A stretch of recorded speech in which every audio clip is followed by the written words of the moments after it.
Allora, caro Francesco, FIAIP significa anche condivisione, significa famiglia, significa amicizia. L'evento che abbiamo fatto a Verona il 6 luglio ultimo scorso, che segnale ha dato, secondo il tuo parere?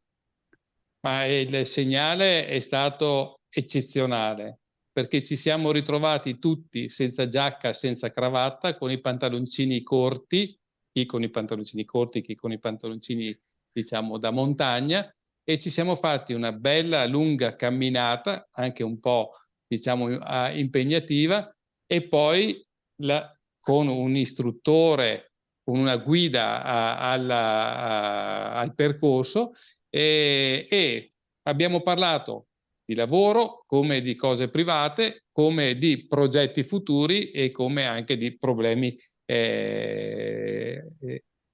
imminenti del momento. Quindi per me sicuramente chi ha partecipato ha portato a casa delle nuove amicizie e ha trovato anche dei nuovi professionisti ai quali far riferimento.